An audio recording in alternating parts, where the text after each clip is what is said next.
Well, good morning, everyone. Hi, PROoxia. PROoxia. Breathe. Understand that breath embolsters your mitochondria, your health, your immune system, your ability to function. You deactivate the amygdala very clearly, very much so. Some people, like soldiers, learn to breathe against the amygdala, as it were, and fight and do what they have to do, which is sometimes pretty scary, and not carry that. They talk about giving L-Dopa to soldiers, which is a Parkinsonian type application that stops the tremors. So the tremors, when you have low oxygen, you're going to start to shake.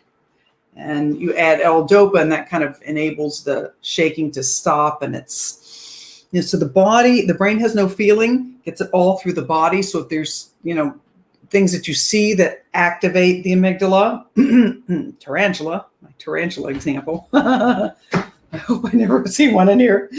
Or something worse, much worse. Who knows, an earthquake. It's scary. The whole room shakes and you're like, your amygdala goes activated.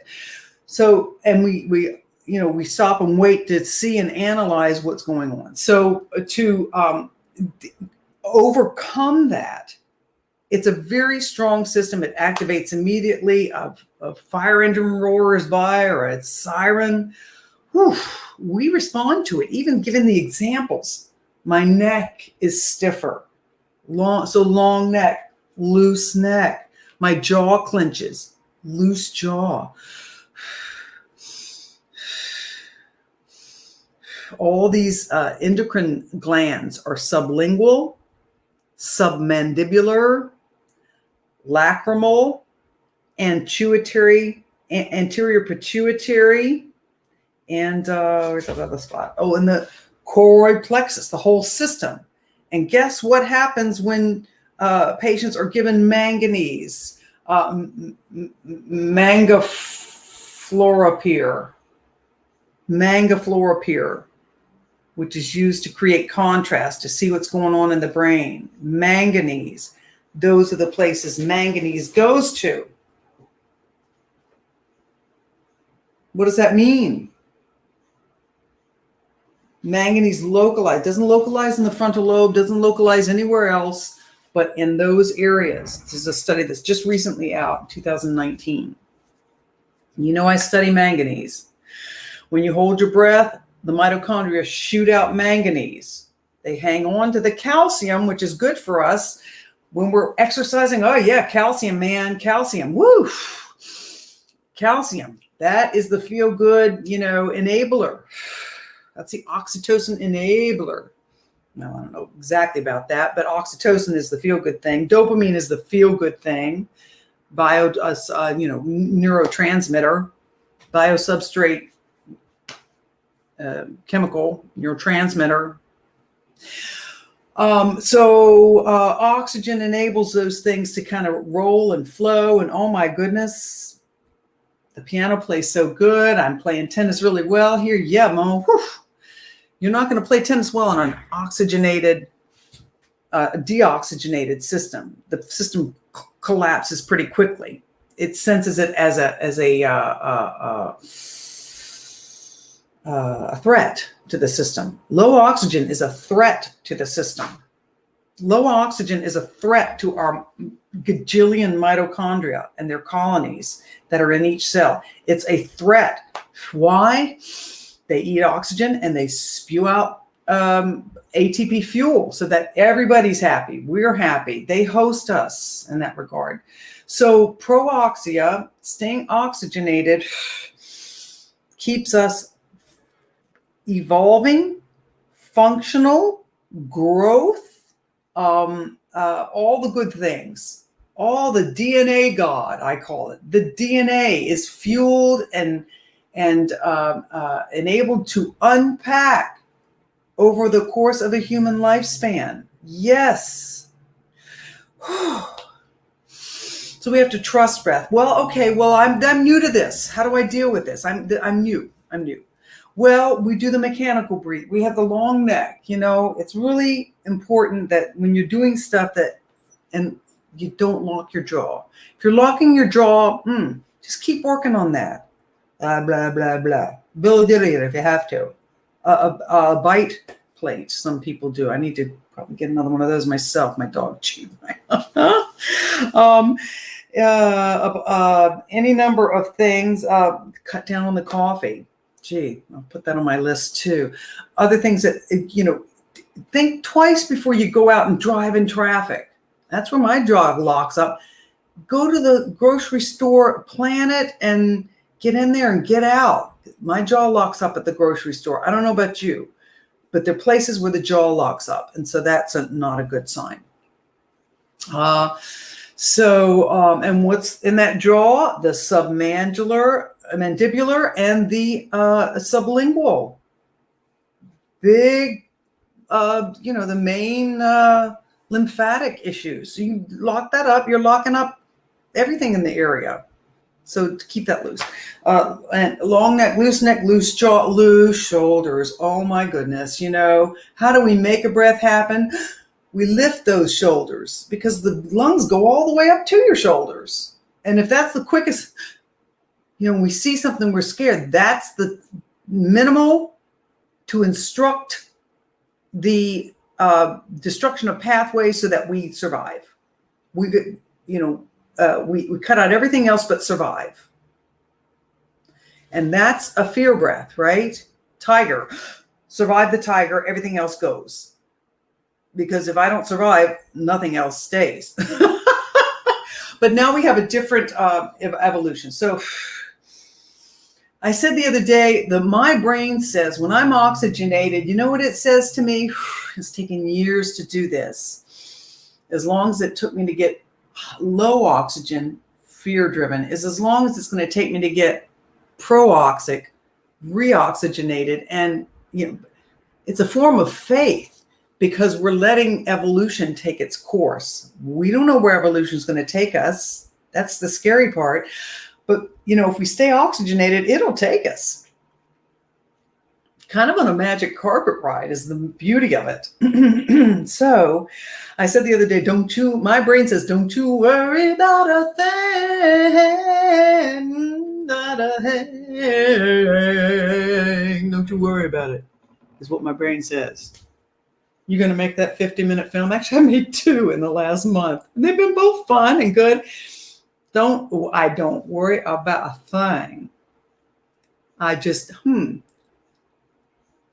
I've got some other plans today. You know what I did yesterday? Oh my goodness, I've got to share this with you. I made that 50-minute film last week. Now that was driven. I talked about that in another PROoxic. And my brain says, don't you worry about a thing. And it says that just now. And that's a hard cognition to pair with a breath. Let me do it again because it's an important cognitive breath. We talked about breathing in with love and out with forgiveness, but this is like, don't you worry about a thing. Oh my gosh, as soon as I try to control it, but my breath, oxygenated breath, and I want to tell you what I did yesterday, because that's where I discovered this cognitive breath. And it's powerful, really powerful. I have never done this before, but I've been seeing people on these paddle boards where they're standing and they're paddling on a surfboard type thing. Well, a few weeks ago, I went down the Shenandoah River on a tube. Oh my gosh, that was awkward, but it was, it was safe. And I was not doing anything except, mooring. It took me 3 hours to go 3 miles on a tube. Yesterday, I went 7 miles on a paddleboard down the Shenandoah River in about 1:30, 2:30, 3:30 in 2.5 hours. I was standing about half the way. When I came to the rapids, I got on my knees and I had more control. I also sat on the thing and just, paddled along. And I had a cooler where I sat on the cooler and paddled. A very rickety cooler. That was not. The water was high. I didn't get stuck. I grinded a little bit, but I didn't get stuck anywhere, as happens. It was a good day to do it. It's a beautiful day. And at the end of it, I got in early and I got on a bus. We all had masks, and everyone says, "Wow, you look like you really knew what you were doing out on that paddle boat, a paddle board." And what happened is that I got on that thing. I'm like, Linda, you got to stay oxygenated, because otherwise it's going to be a scary, rickety, rockety, unsure. Oh my gosh, I can't do this, blah, blah, blah. Like a lot of us would think, oh my gosh, is that thing stable? Well, yes, it is stable if you're oxygenated. If you're not oxygenated, you try to micromanage and it doesn't feel stable at all. But if you're oxygenated, it gives you a buoyancy, a flow, and a lot of subconscious understanding, procedures, analysis of what is going on, the vestibular. I don't have to do it. Don't you worry about a thing, my oxygenated brain says. Don't you worry about a thing, my oxygenated brain does. Don't you worry about a thing. What's the worst that could happen?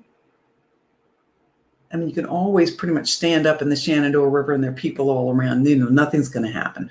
Even if something falls off, someone will help you get it right. Don't you worry about a thing. You can see the trees, see the birds, enjoy the sunshine, feel the breeze, while the system micromanages the physical balance, vestibular, gravitational flow of the water. Okay, so what made them say, you look like you really know what you were doing? Okay, so the first 3 miles, I was just kind of paddling, and it was like, whoa, stay oxygen no matter what, Linda. Stay oxygenated no matter what. And I was paddling kind of awkwardly. I would say very awkwardly. And then when the water was calm, I would stand up and continue to paddle awkwardly. And then I passed the 3 mile mark where most people got off. And I continued on to the 7 mile mark. And there were a lot less people there, but the breeze started up. I'm like, okay, all right.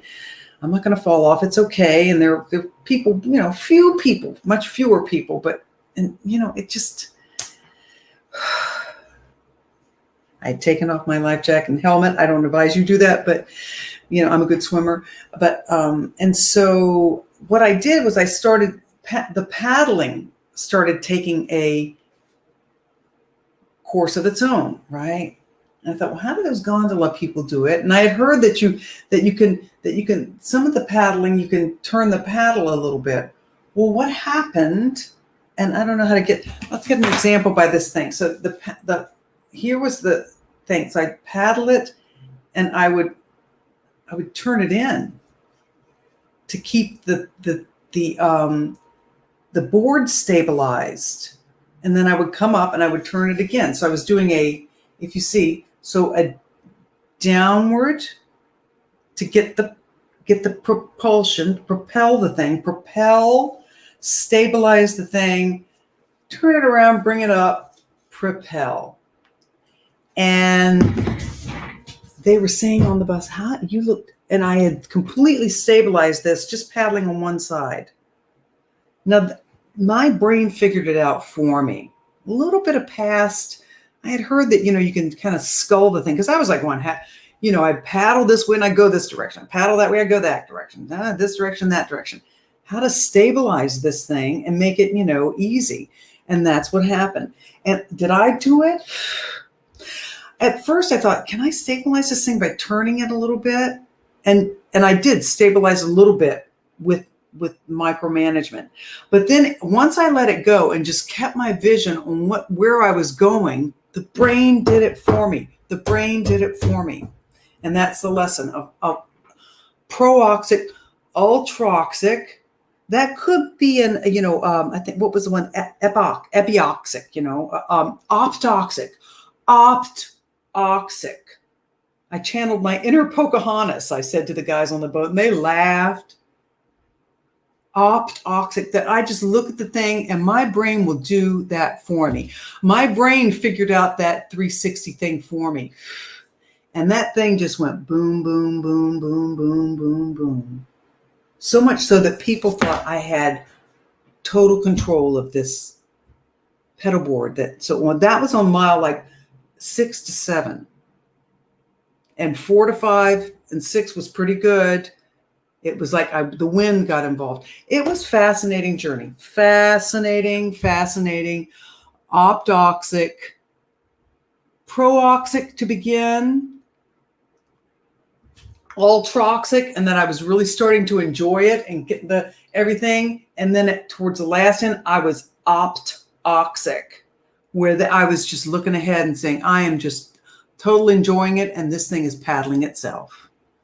That's how it works, my friends. Please find it, enjoy it.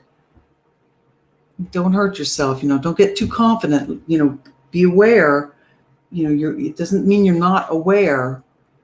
It's just that the brain will do it for you. It's not that you're not aware that you're playing an incredible, exquisite piece of music and reading all the notes and your hands are do it for you. You're very much aware. You're just enjoying the carpet ride. And, if I make a mistake, that happens, I'm like, whoa, I have to stop and I have to circle that mistake so that when I come up to again, I'll either, so there are other processes to it. But this is a phenomenal way staying oxygenated as we have evolved for our own DNA to unpack. And the next time I get on that paddle boat, that paddle, I can't remember what it's called. Paddle board. Paddle boat is something different. Paddle board, I'll start, a little, it will have a different journey, and I will get to that PROoxia, the ULTRAoxia, and the OLTRAoxia a little earlier. Thanks for listening. And that, my friends, truly is a breathing lesson. Stay with me on this. Long neck, loose jaw, loose shoulders, back breath. Don't you worry about a thing. You can either exhale or inhale. You can exhale with that, or you can also inhale with this. And those are the two main ones. So let's stick with those. Long neck, loose jaw, loose shoulders. Have a great day. And that is a breathing lesson. Be well.